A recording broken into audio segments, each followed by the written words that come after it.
Hari ini kita akan belajar tentang sikap tubuh ketika kita berdoa.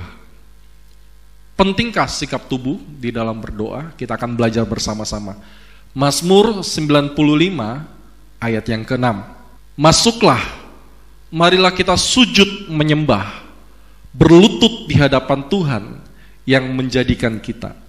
Jadi kita akan belajar malam hari ini. Yang pertama adalah sujud menyembah. Ini sikap sujud ini yang kita akan belajar. Pentingkah kita sujud? Untuk apa kita bersujud? Jangan sampai kita selama ini kalau kita berdoa kita bersujud tapi tidak tahu artinya apa. Kita akan belajar malam hari ini ya. Yang pertama, sujud itu tanda kita telah melihat, telah membuktikan dan mengakui kehebatan Tuhan. Itu yang pertama, arti daripada sujud. Ketika Abraham mengutus hambanya untuk mencari istri untuk anaknya, Ishak, Abraham memberikan pesan kepada hambanya. Kalau nanti ada dapat seorang wanita, mau diajak ke tempat ini, tidak mau, jangan paksa. Itu bukan jodoh. Ya, kecuali wanita itu ketika diajak tidak menolak, langsung mau, itu adalah jodoh. Nanti aku akan mengutus engkau, ya. Dan banyak pesan-pesan yang diberikan kepada Abraham, kepada hambanya itu. Mari kita lihat sama-sama. Kejadian pasal yang ke-24 ayat 7 sampai ayat yang ke-8. Tuhan Allah yang mempunyai langit telah memanggil aku dari rumah ayahku serta dari negeri sanak saudaraku, dan yang telah berfirman kepadaku serta bersumpah kepadaku demikian, kepada keturunanmu lah aku akan kuberikan negeri ini, dialah juga akan mengutus malaikatnya berjalan di depanmu, sehingga engkau dapat mengambil seorang istri dari sana untuk anakku. Tetapi jika perempuan itu tidak mau mengikuti engkau, maka lepaskanlah engkau dari sumpahmu kepadaku ini, hanya saja jangan anakku itu kau bawa kembali ke sana. Ini adalah pesan yang disampaikan Abraham kepada hambanya. Ya, singkat cerita, hambanya ini datang ke satu tempat, ya, kemudian mendapati para wanita-wanita sedang menimba air. Ya, kemudian berkatalah ia dalam hatinya, kalau nanti ada seorang wanita yang menawari aku minum dan juga buat unta-untaku, itulah tandanya dari Tuhan. Kemudian dia menghampiri itu, tiba-tiba ada seorang wanita ya menawari, mau minum, diambilkan minum. Buat unta-untanya diambilkan. Wah, ketika dia mendapati tanda itu, dia melihat bahwa dia minta tanda, Tuhan kasih tanda, itu hamba daripada Abraham ini langsung sujud menyembah ke tanah. Kenapa? Karena dia melihat pertolongan Tuhan yang begitu nyata sampai dia menjadi takut sama Tuhan, dia sujud menyembah ke tanah. Dan kemudian itu adalah sikap yang pertama, di mana sikap sujud menyembah itu artinya kita ya telah melihat kebaikan Tuhan sampai kita, oh Tuhan saya tidak layak lagi berdiri, sampai kita sujud menyembah. Bisa mengerti Bapak Saudara? Ya, jadi ketika kita mau berdiri kayaknya tidak layak karena Tuhan telah menunjukkan kebaikannya, Tuhan telah menunjukkan pertolongannya, Tuhan telah menunjukkan kehebatannya. Di saat itulah kita tidak tahan, mau berdiri kita tidak layak, akhirnya kita sujud menyembah. Itu tanda kita menghargai, melihat kebaikan Tuhan di dalam kehidupan kita. Kita lihat ayat yang ke-26 sampai ayat yang ke-27. Lalu berlututlah orang itu dan sujud menyembah Tuhan. Ya, ini sikap sujud menyembah ini artinya tadi telah melihat tanda Tuhan yang Tuhan berikan, telah bertemu dengan orang yang selama ini dia cari untuk dia bawa untuk nanti menjadi istri bagi anak tuannya, yaitu Ishak. Ya, dia telah menemukan itu. Ketika telah menemukan itu, begitu senangnya dia, begitu bersyukurnya dia. Dengan cara itu dia menunjukkan sikap sujud menyembah kepada Tuhan. Ayat 26. Serta berkata, terpujilah Tuhan, Allah Tuanku Abraham, yang tidak menarik kembali kasihnya dan setianya dari tuanku itu, dan Tuhan telah menuntun aku di jalan rumah saudara-saudara tuanku ini. Jadi sujud menyembah itu artinya ini, Tuhan telah membawa hamba ini, dia tidak tahu mau kemana. Ya, kalau misalkan di zaman kita sekarang, tolong ya pergi ke jalan ini, nomor ini, ya dekat ini, gampang ditemukan. Kita bertemu dengan orang ini gampang karena sekarang semua jalanan sudah ada namanya dan nomornya. Kalau pada zaman itu hamba ini disuruh pergi tidak tahu mau ketemu siapa, kemudian orangnya yang mana, tidak ada handphone, tidak ada WA, fotonya bagaimana bentuknya, tidak tahu, dan dia cuma mengandalkan Tuhan. Dan di saat itulah ketika Tuhan menunjukkan ya jawaban dari apa yang selama ini dia cari, dia sujud menyembah kepada Tuhan. Jadi sujud menyembah ini adalah satu sikap yang syukur, rasa syukur, rasa terima kasih kepada Tuhan. Itu semuanya mewakili daripada sujud dan menyembah kepada Tuhan. Jadi sujud itu bukan cuma sekedar posisi tubuh. Ya, kalau kita lihat seperti gambar yang di depan ini bukan semacam posisi seperti itu, ya. Kalau saudara-saudara kita yang Muslim, mereka berdoa, ya, sujud seperti itu dan sebagainya, mereka mengetahui arti sesungguhnya daripada sujud itu. Kita seringkali cuma sujud, tapi kita tidak mengerti apa arti daripada apa yang kita perbuat. Makanya pada malam hari ini kita belajar, sujud itu artinya kita melihat ya yang Tuhan kerjakan dalam hidup kita sampai kita mau syukuri, akhirnya kita sujud, Tuhan terima kasih, Tuhan terima kasih. Itulah arti yang pertama dari sujud menyembah kepada Tuhan. Supaya setiap kali kita membaca ayat ini kita tahu ya. Kemudian diceritakan di situ juga ya bahwa ya Tuhan telah mempertemukan hamba daripada Abraham ini kepada Ribka ya, dan ini adalah perjumpaan ilahi, divine appointment, artinya perjumpaan ilahi. Itu perjumpaan ilahi itu adalah seperti ini. Kita membutuhkan sesuatu, tiba-tiba kita ketemu dengan orang yang tepat, dan orang itu lagi mencari sesuatu yang sesuai dengan apa yang kita mau. Wah, ini perjumpaan ilahi.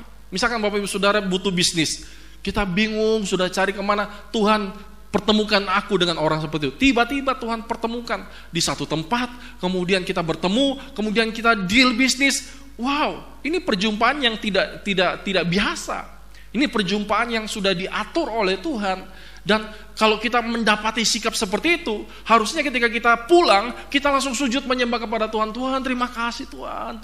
Kalau dengan kekuatanku tidak mungkin bisa. Harusnya kita ketika kita pulang, setelah kita bertemu dengan orang itu, kita sujud menyembah Tuhan. Terima kasih Tuhan. Kita pertunjukan ya sikap tubuh kita kepada Tuhan. Itu yang pertama. Yang kedua, arti daripada sujud itu artinya sikap hormat.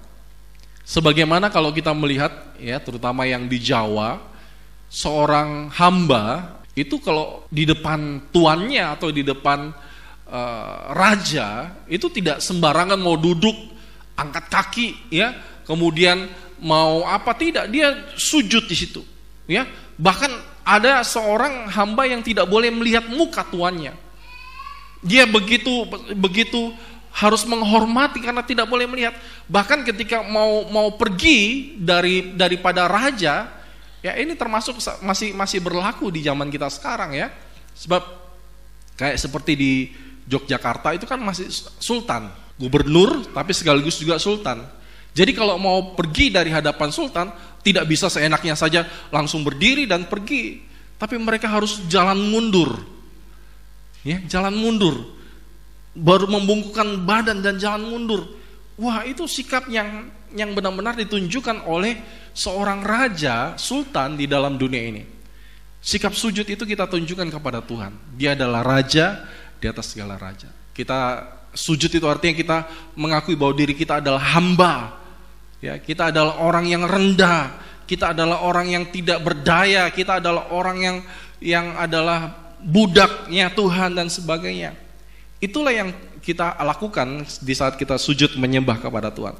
Di saat Tuhan datang kepada Musa di atas gunung Sinai, di situ Tuhan berbicara kepada Musa. Wah, itu adalah suara Tuhan yang luar biasa di gunung Sinai. Dan pada waktu Tuhan berjalan lewat, ya mungkin bisa dikatakan mungkin salah satu daripada orang yang pernah melihat langsung dengan matanya, tapi tidak bisa melihat langsung Tuhan.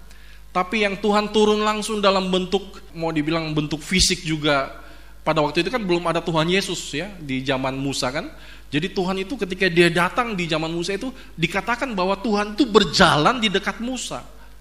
Bayangkan, Tuhan yang adalah api yang menghanguskan, itu berjalan di dekat Musa, tapi Musa tidak bisa melihat.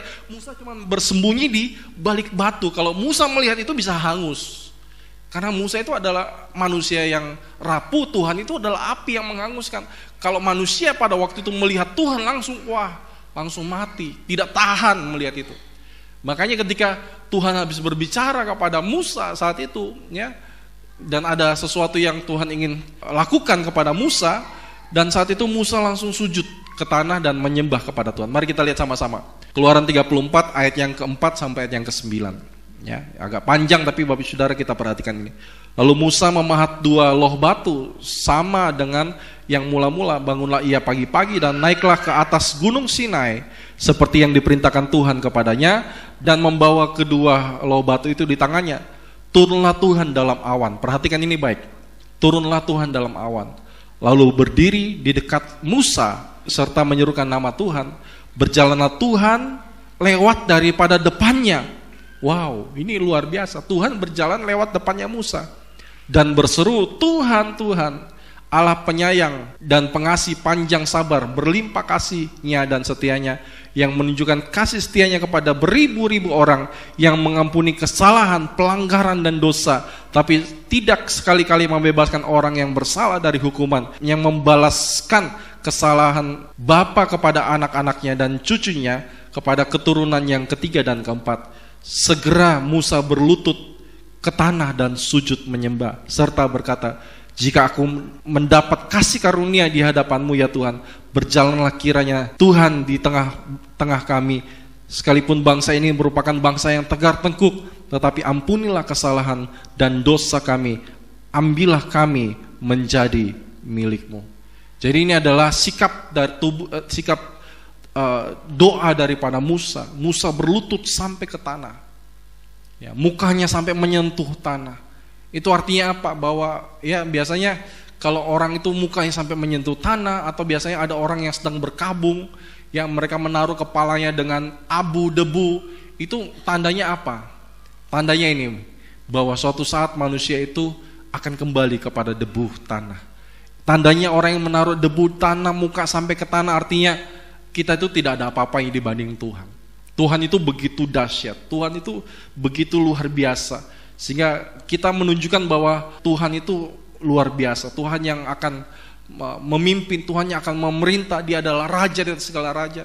Jadi sikap tubuh yang kedua, yaitu tentang sujud tadi, artinya kita memposisikan diri kita sebagai hamba yang sujud menyembah kepada Tuhan. Itu menunjukkan juga kita mengakui kehebatan Tuhan dalam hidup kita, dan kemudian sikap itu menunjukkan kita butuh sesuatu daripada Tuhan. Ya, jadi kita butuh, makanya kita sujud, kita ada di situ ya. Dan yang ketiga, yang terakhir, sikap bersujud itu yang ketiga artinya merendahkan diri di hadapan Tuhan. Artinya kita tidak bisa apa-apa tanpa Tuhan. Kalau kita masih doa biasa, itu tanda mungkin kita punya masalah masih biasa, ya, kita masih punya masalah yang masih bisa diatasi. Kita punya masalah yang pokoknya kita tidak terlalu pusing lah. Kita masih bisa tidur, kita masih bisa apa. Tapi kalau sudah sampai sujud, orang kalau sudah doanya sampai sujud itu berarti masalahnya itu sudah gawat, sudah tidak bisa buat apa-apa. Ya, kayaknya masalah ini sudah, waduh, ini masalahnya sudah tidak bisa. Makanya dia sudah minta sujud-sujud kepada Tuhan, minta pertolongan, minta Tuhan menolong. Itu tanda bahwa kita sangat membutuhkan Tuhan. Arti daripada sujud itu. Orang sombong tidak akan sujud. Coba kalau ada orang sombong disuruh, coba sujud di depanku, tidak mau dia. Dikatakan, siapa kamu harus sujud di depan kamu, tidak mau. Ya, orang yang rendah hati disuruh sujud, mau saja. Kenapa? Karena dia punya sikap yang rendah hati. Jadi orang yang sujud itu tidak mudah dilakukan untuk orang sombong. Orang sombong itu sulit untuk berdoa sambil sujud-sujud menyembah kepada Tuhan, sulit. Karena bagi dia, ya dia masih bisa, dia masih mampu. Ya, dia tanpa Tuhan pun dia mungkin merasa masih bisa melakukan banyak perkara. Jadi sulit bagi orang sombong untuk bisa merendahkan diri. Sujud itu sulit. Tapi buat orang yang mau supaya Tuhan tolong, dia harus sujud menyembah kepada Tuhan ya. Satu kali Raja Yosafat mendengar satu kabar ya, bahwa akan datang musuh dan sebagainya, begitu menakutkan sekali sehingga Yosafat ini sangat ketakutan. Ya, kalau raja sudah takut, maka rakyat itu bagaimana ya? Rakyat pasti juga takut. Tapi yang luar biasa dari Raja Yosafat ini, ketika dia dalam posisi ketakutan ini, dia mengajak umat saat itu untuk mencari Tuhan. Ini penting, di saat kita dalam ketakutan kita perlu mencari Tuhan.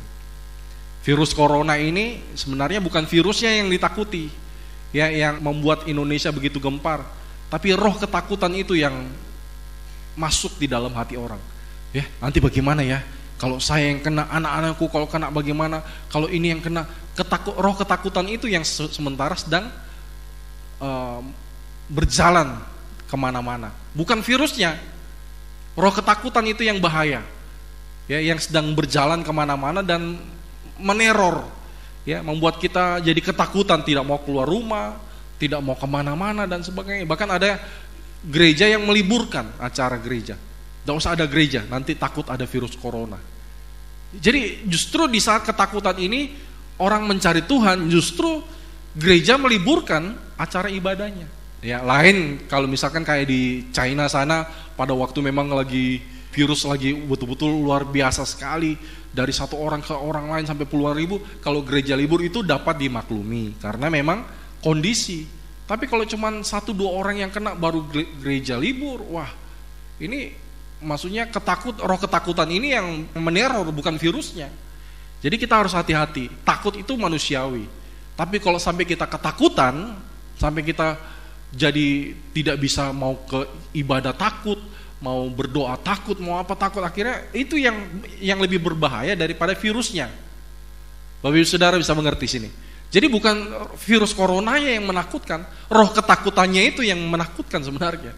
Yang membuat kita tidak bisa tidur, ya, takut ini dan sebagainya, itu yang justru yang meneror kita, bukan virusnya, roh ketakutannya itu yang sedang menjalar kemana-mana. Ya, padahal kalau mau dipikir penyakit-penyakit yang lebih dahsyat dari corona itu masih lebih banyak. Justru kita tidak takut, lebih takut sama yang ini, ya, karena mungkin dampaknya dan sebagainya. Jadi ketika dalam ketakutan itu Raja Yosafat memerintahkan, mengambil keputusan untuk mencari Tuhan.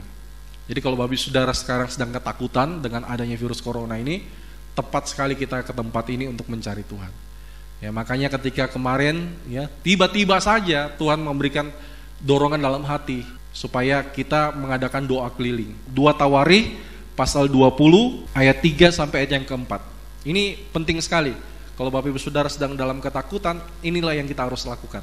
Yosafat menjadi takut, lalu mengambil keputusan untuk apa?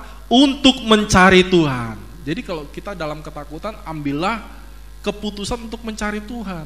Ia menyerukan kepada seluruh Yehuda untuk berpuasa. Dalam ketakutan itu justru dia bukan jauh dari Tuhan, tapi justru mencari Tuhan dan berpuasa. Berpuasa itu artinya merendahkan diri. Dan Yehuda berkumpul untuk meminta pertolongan daripada Tuhan. Mereka datang dari semua kota di Yehuda untuk mencari Tuhan. Jadi seruan ini didengar oleh umat. Ya, jadi pada malam hari ini saya serukan juga kepada umat di tempat ini. Dalam ketakutan ini, carilah Tuhan. Ya, kalau perlu berpuasalah. Kemudian kita baca ayat yang ke-14.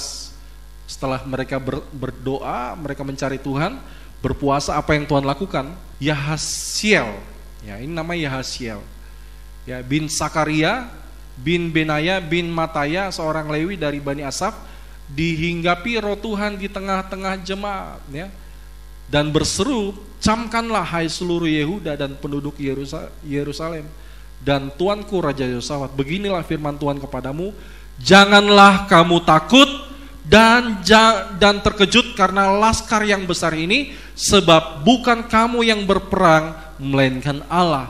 Besok haruslah kamu turun menyerang mereka, mereka akan mendaki pendakian Sis, dan kamu akan mendapati mereka di ujung lembah di muka padang gurun Yeruel.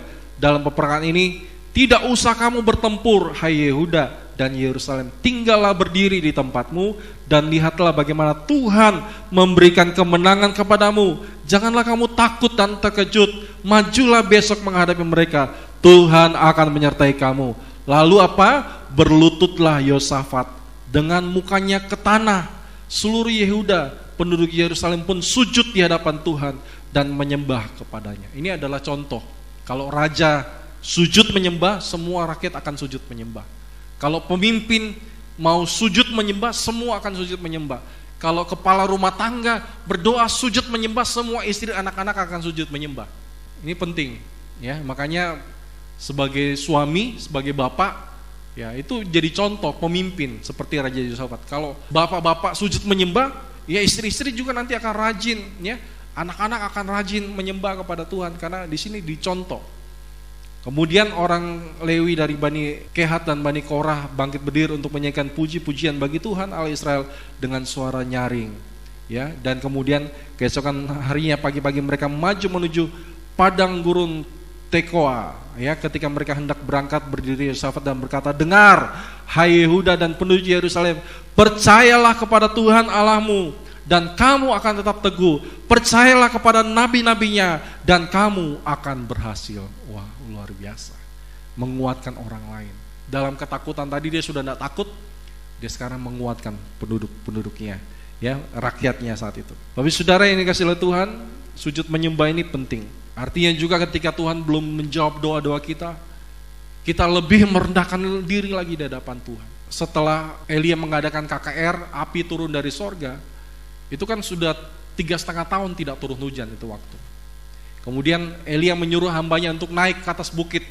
Coba lihat, sudah ada awan belum? Tanda-tanda mau hujan, ini mau hujan keras ini sedikit lagi nih.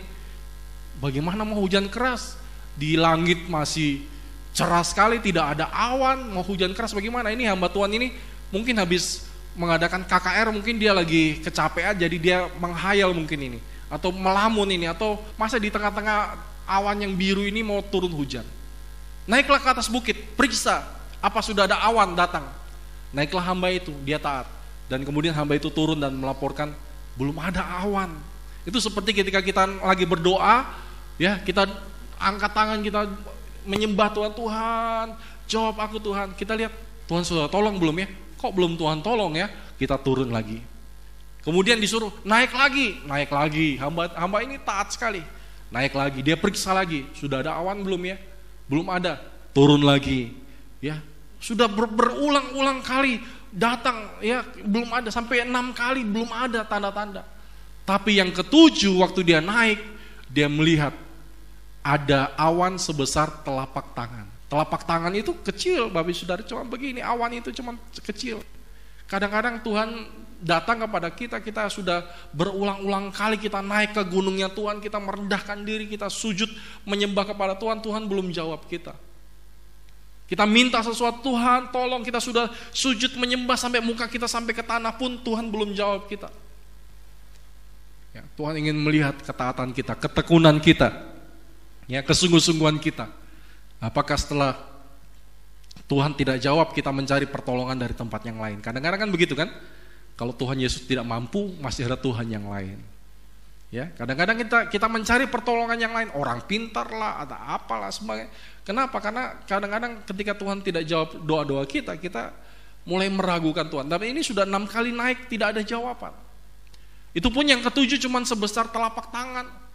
Apa yang bisa dilakukan awan sebesar telapak tangan bisa mendatangkan hujan? Tidak akan mungkin bisa, tapi dari telapak tangan itu tiba-tiba membesar.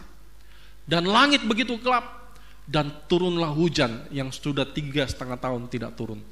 Ya, dari ketaatan, daripada seorang hamba yang bernama Elia, dan hamba yang naik turun itu juga saya sangat salut sekali. Ya, dia mau melakukan itu walaupun tidak ada hasil yang 1-6, tapi dia melakukan karena ketaatan itu. Dan yang ketujuh barulah Tuhan jawab melalui awan sebesar telapak tangan. 1 Raja-Raja 18 ayat 41-46. Kemudian berkata Elia kepada Ahab, pergilah makan dan minumlah, sebab bunyi derau hujan sudah kedengaran. Padahal tidak ada hujan tuh waktu. Lalu Ahab pergi untuk makan dan minum, tetapi Elia naik ke puncak gunung Karmel. Lalu ia membungkuk ke tanah dengan mukanya di antara kedua lututnya. Ya, kurang lebih seperti gambar yang ini, mukanya sampai di antara kedua lututnya. Setelah itu ia berkata kepada bujangnya, naiklah ke atas, lihatlah ke arah laut, bujangnya itu naik ke atas, ia melihat dan berkata, tidak ada apa-apa. Kadang-kadang kita berdoa, Tuhan tidak jawab, tidak ada apa-apa. Ya, kadang-kadang kita sudah puasa, Tuhan belum jawab. Kita berdoa, Tuhan belum jawab, tidak ada apa-apa yang kita lihat. Lalu kata Elia, pergilah sekali lagi. Demikian sampai 7 kali naik. Pada ke-7 kalinya berkatalah bujangnya itu, wah, awan kecil sebesar telapak tangan timbul dari laut. Lalu kata Elia, pergilah dan katakan kepada Ahab, pasang keretamu dan turunlah, jangan sampai engkau terhalang oleh hujan. Maka dalam sekejap mata, langit menjadi kelam oleh awan badai. Lalu turunlah hujan yang lebat itu. Ahab naik ke kereta, lalu pergi ke Yisrael. Tetapi kuasa Tuhan berlaku atas Elia. Apa yang terjadi? Elia tiba-tiba hilang. Ya, ia mengikat pinggangnya dan berlari mendahului Ahab sampai ke jalan yang menuju Yisrael. Jadi dia cuma dalam sekejap mata sudah lebih dulu mendahului daripada Ahab. Ahab sedang naik kuda, Elia sudah di sana. Jadi merendahkan diri sampai awan itu datang. Sampai mukanya sampai ke tanah, sampai ke antara dua lutut, itu seperti gambar yang di atas ini. Itu menandakan kalau kita belum dijawab Tuhan doa-doa kita, masihkah kita mau berlutut lagi? Kadang-kadang kita sudah, kayaknya Tuhan tidak mau jawab saya. Ya, kayaknya Tuhan sudah tidak dengar saya. Kayaknya Tuhan sudah tidak mau peduli dengan saya. Kadang-kadang kita begitu. Padahal sebentar lagi sebenarnya Tuhan akan jawab, tapi karena kita menyerah, ya Tuhan tidak jawab. Kadang-kadang Tuhan tidak jawab itu bukan karena Tuhan tidak mau menjawab, tapi Tuhan ingin melihat apa di dalam hati kita. Apakah kita mengandalkan Dia sungguh-sungguh, atau kita masih punya pertolongan yang lain, atau apa? Ya, kalau kita tidak punya pertolongan yang lain, kita cuma berharap kepada Tuhan. Kalau kita terus seperti wanita yang minta ke hakim, berkali-kali datang ke rumah hakim, minta, ini hakim bilang ini menyusahkan sekali. Ya sudahlah, saya tolong dia. Kenapa? Karena dia menyusahkan saya. Seperti itulah katanya Tuhan, hendaklah engkau berdoa, jangan jemu-jemu, artinya jangan bosan. Ya, seperti itu ya sikap kita ketika kita berdoa. Dan yang terakhir, ya, ketika kita berdoa itu kita sedang merendahkan diri tadi, kita berbalik dari jalan kita yang jahat, kita bertobat, merendahkan diri, sujud di hadapannya, ya, dan itu tidak bisa dilakukan oleh orang sombong, ya. Mazmur 22 ayat 27 sampai 29. Di Alkitab handphone, tapi kalau di Alkitab buku ayat 28 sampai 30. Segala ujung bumi akan mengingatnya dan berbalik kepada Tuhan, dan segala kaum dari bangsa-bangsa akan sujud menyembah di hadapannya, sebab Tuhanlah yang punya kerajaan, Dialah yang memerintah atas bangsa-bangsa. Ya, kepadanya akan sujud menyembah semua orang sombong di bumi. Kadang-kadang Tuhan bawa kita sujud menyembah, kenapa? Untuk menghancurkan kesombongan kita. Selama ini kita belum mau sujud, kenapa? Masih sombong, masih bisa, masih angku, masih merasa mampu, saya masih mau berusaha lagi, siapa tahu dengan ini saya berhasil. Tuhan tunggu saja. Suatu saat Tuhan bilang, suatu saat kau akan datang sujud menyembah kepadaku, dan berkata, Tuhan, saya tidak bisa buat apa-apa, tolong aku Tuhan. Ini adalah sikap di mana ketika kita sujud itu menandakan bahwa orang sombong suatu saat akan sujud menyembah di hadapan Tuhan, dan akan dikatakan di hadapannya akan berlutut semua orang-orang yang turun ke dalam debu, orang-orang yang tidak dapat menyambung hidup. Ini orang-orang yang kesusahan. Kalau sudah susah, wah mereka akan datang berlutut sujud menyembah kepada Tuhan. Bahkan bukan sujud seperti gambar tadi, tapi sudah mulai tengkurap. Tahu tengkurap ya? Tengkurap itu artinya mukanya sampai ke tanah, badannya semua yang ke tanah. Saya tidak bisa kasih contoh, ya, tapi Bapak Ibu Saudara tolong gambarkan, ya, di dalam pikiran Bapak Ibu Saudara, ya. Jadi itulah yang kita akan ini, ya. Lalu pertanyaannya adalah ini, tapi Pak Pendeta, saya ini sudah tua, ya. Kalau sujud menyembah itu 1 menit saya sudah tidak bisa balik lagi nanti. Saya punya tulang-tulang sudah tidak bisa, saya mau sujud-sujud begitu. Apakah kalau tidak sujud itu artinya saya tidak merendahkan diri? Atau kalau tidak sujud seperti itu apakah Tuhan tidak berkenan? Itu lain ceritanya, ya, lain ceritanya, sesuai dengan keadaan kita. Kalau kita masih bisa sujud, ya sujud. Kalau sudah tidak bisa, ya sikap hati kita yang Tuhan lihat, bukan sujudnya. Sujud penting asal kita masih bisa sujud. Kalau kita sudah tidak bisa sujud karena faktor usia, karena faktor kesehatan, mungkin lagi ada masalah di pinggang, masalah di tangan, di kaki, mau sujud, ya itu namanya tidak berhikmat. Akhirnya tambah sakit nanti. Ya, artinya disesuaikan dengan keadaan. Kalau memang tidak bisa, yang Tuhan lihat bukan sujudnya, tapi sikap hati yang Tuhan lihat. Daripada kita sujud, tapi sikap hati kita masih sombong. Daripada kita sujud, tapi kita menghakimi orang lain. Daripada kita sujud, tapi kita memperlihatkan kepada orang lain, oh, hebat, saya masih bisa sujud. Ya, kadang-kadang kita sujud supaya dilihat orang. Tadi yang kita lagi doa-doa asik-asik begini, tiba-tiba suami mau masuk, oh tiba-tiba kita sujud supaya suami lihat. Ada orang seperti itu. Supaya apa? Oh lagi berdoa. Padahal tadi santai-santai dia doanya. Waktu suami datang, mulai sujud supaya kelihatan, wah luar biasa istri saya ya. Dia doa. Padahal sikap seperti ini cuman untuk dilihat orang. Ya, Tuhan lihat hati kita. Itu kan terjadi pada orang Farisi dan pemungut cukai. Orang Farisi ketika dia datang berdoa, ya mari kita lihat sama-sama. Orang Farisi ketika dia datang berdoa, wah dia bangga. Oh saya sudah melakukan ini banyak hal. Tapi ketika orang pemungut cukai itu datang, dia menepuk-nepuk dadanya. Oh aku ini orang berdosa. Ya, mari kita lihat sama-sama ya. Ayat terakhir di dalam Lukas pasal yang ke-18 ayat 10 sampai 14. Ada dua orang pergi ke bait Allah untuk apa? Berdoa. Yang seorang adalah Farisi dan yang lain adalah pemungut cukai. Orang Farisi itu berdiri dan berdoa dalam hatinya begini, ya Allah, aku mengucap syukur kepadamu karena aku tidak sama dengan orang lain, bukan perampok, bukan orang lain, bukan pesinah, dan bukan juga seperti pemungut cukai ini. Wah, dia berdoa tapi masih sombong. Ada banyak orang berdoa sombong, penuh dengan kesombongan. Aku berpuasa 2 kali seminggu, bayangkan. Masa doa juga mau lapor sama Tuhan aku puasa. Aku memberikan persepuluhan dari segala penghasilanku. Wah, luar biasa. Tapi pemungut cukai ini berdiri jauh-jauh, bahkan ia tidak berani menengadah ke langit, melainkan ia memukul diri dan berkata, ya Allah, kasihanilah aku orang berdosa ini.